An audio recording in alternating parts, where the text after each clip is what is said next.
Let's have a look at this ugly plot once again. By now we are done with these two series. In this we will start with relational plot series.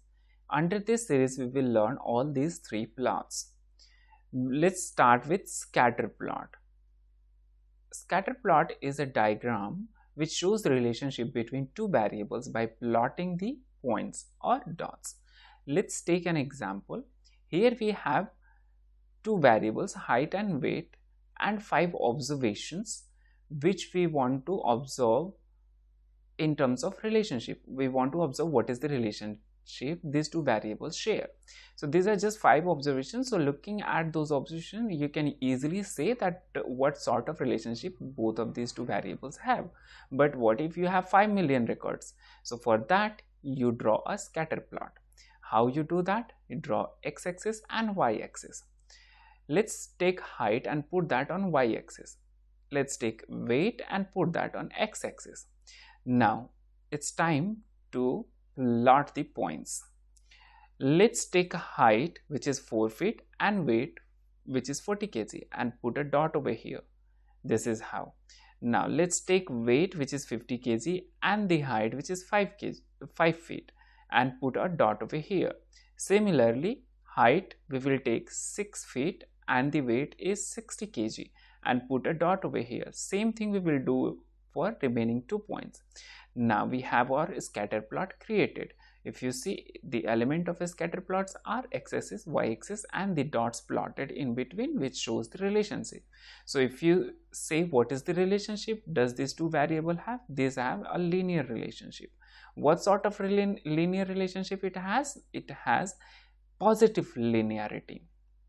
Now, linearity is not in the scope of this video, that we will understand in the series of our statistical videos. For now, let's understand this is the positive linearity and it's a scatter plot which shows this.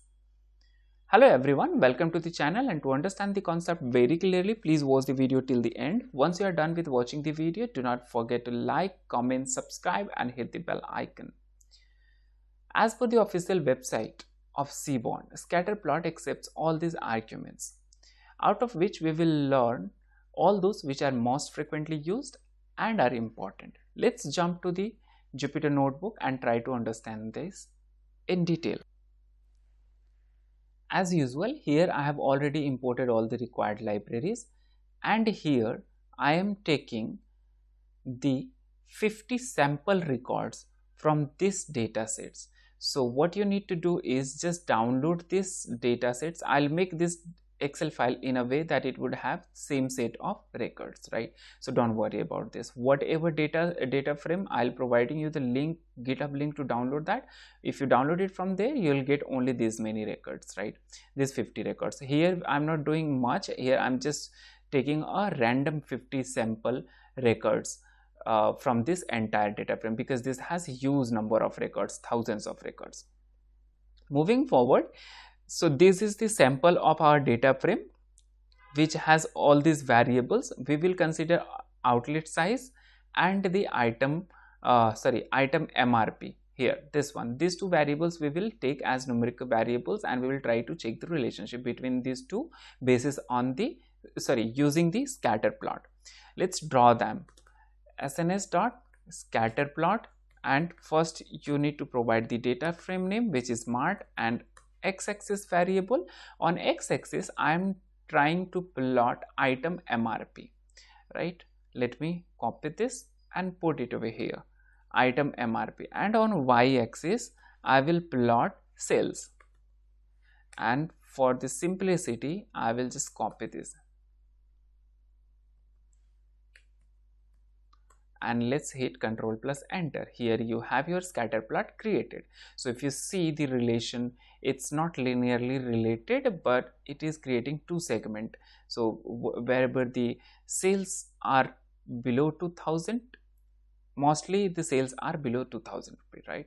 So this is how you can see the relation. Now if you want to segregate it basis on the outlet size, this is the relation it is showing. Now if you want to see the impact of outlet size on this relation, then how can you do that? For that you just need to put the basic syntax, and in that you can use one argument which is called hue, and in that you can just put outlet size, and let's draw this. So looking at this, you can say that maximum transactions are happening on the small outlet. Orange one indicates to the small, blue one medium, and green one is high. So if you see, maximum dots are in orange color. So that you can conclude that most of the transactions are happening on small outlets. Moving forward, here it says grouping basis on categorical variable using style. So this was something which was showing you the segregation of outlet size based on the color. Now what if you want to use different sort of shapes for all these dots? Let me show you with a quick example. So for that you can use style, and let's use the same variable which is outlet size. Okay, and let's run this. So this time if you see, instead of different color, you have different sort of markers. So if you see over here, high one is in the form of a square, small is cross, medium is oval. So this is how you can use the style as well. If you don't like these shapes, you can define the shapes at your own. For that you can just say markers, and in that you can pass the dictionary, because here we have only 3 categories. It is very simple to put the dictionary. Let me put it in the second line, and here you need to say high, and for high I want to show it using upper pyramid, so you can use the exponent. Now for the next one, which is small, for small I am going to use lower pyramid, and that is nothing but the small v you can use. And for medium I will use oval, right? And let's run this. Now if you see, let me make it bigger. If you see over here, the shapes have been changed to what we just specified.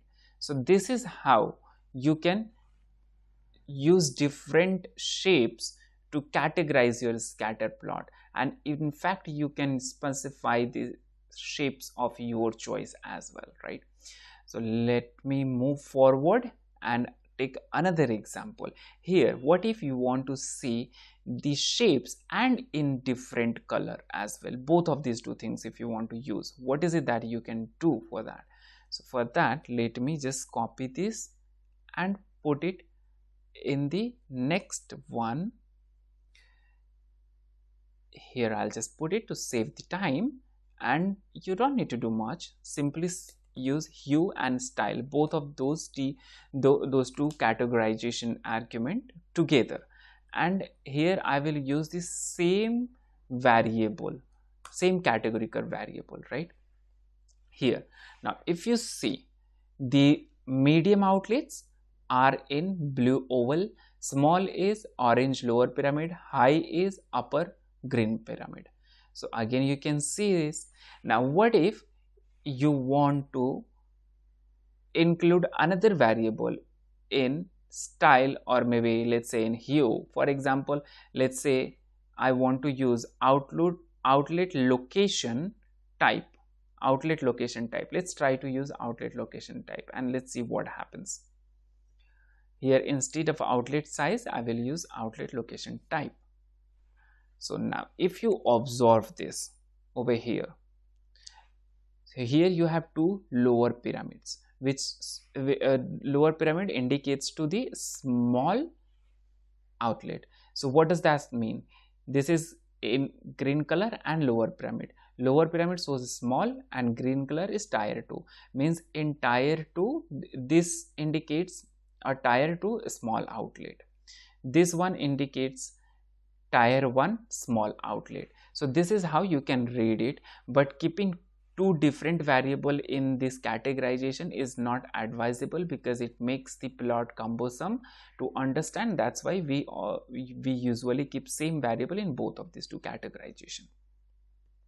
Alright, so this is how you can use two categorical variable or same categorical variable in two different styles, right? Now here I will again, here it is suggesting to change the color. Here we see these three colors. Now if you want to change the color further, what is it that you can do? For example, let me just comment this out from here, and here what is that you can do is just say palette, and in that, what is the palette you should be using? You don't know that, don't worry, just pass a blank value, and in the error you will get a list of all the acceptable palettes. Copy any one and you can just put it over here, and you will have a palette created. So this is showing all in blue color, though the colors are fading as the outlet size is getting smaller, right? Let me choose another color which gives you more sense. Purple R, let me put purple R, and this will give you a different color which you might find interesting. Let's see this. So this is how you can choose a different color palette. Now here it says group this basis on hue and size. Let me again put this same syntax over here. Previously we tried hue and style, two categorization arguments. Now we're gonna try hue and size. So in size I will just put tier. Alright, now again here you have two category of legends.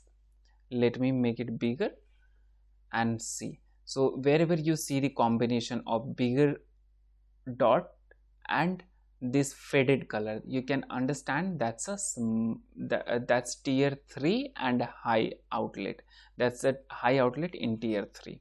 This is how you can switch through, you can understand it. But like I said, it is always advisable to use the same sort of variable in both of these categorizations, so we can do that as well. But usually in a size categorization we use the numeric variable, then it makes more sense. So let's keep this 2, and you can see the difference in chart which it is creating in terms of providing you the information. Now if this look too small, if these all dots look too small, you can also specify the size of these legends, right, which you have over here. How can you do that? Just do that using sizes range, right? You can use sizes range, and in that I would like to see it in a range of 2 to 200. I'll just supply a range of 2 to 200. So if you see, and legend equals, if you see the sizes are bigger now, and let me say legend equals to full,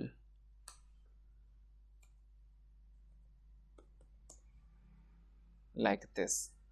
So if you see, it is adjusting all the scatter plots and it is making more readable and easy to observe all of them, right?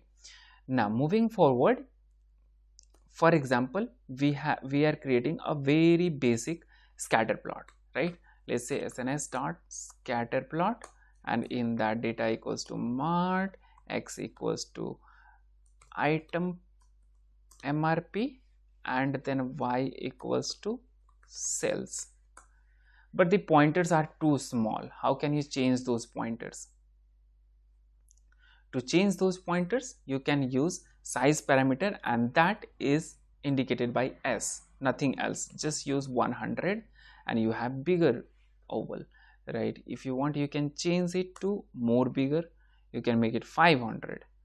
So this is how you can play around the size of dots. If you want to change the edge color to black, you can change the color as well. Let me just make it correct. Color, let's say red. Let's run this. So you have red markers. If you want, you can just say edge color is different. Edge color, if you want to change that, you can also do. Edge color is black. So this is how you can play around the sizes and the marker formattings. So this is it. It was for scatter plot, and it's really simple to understand, and this is very informative when you deal with modeling. This is most frequently, this is one of the chart which is most frequently. Thank you everyone for watching the video. Hope you liked it. Just in case of any doubt, do not hesitate to put that into the comment section. I'll definitely try to get back to you. Thank you once again. All the best.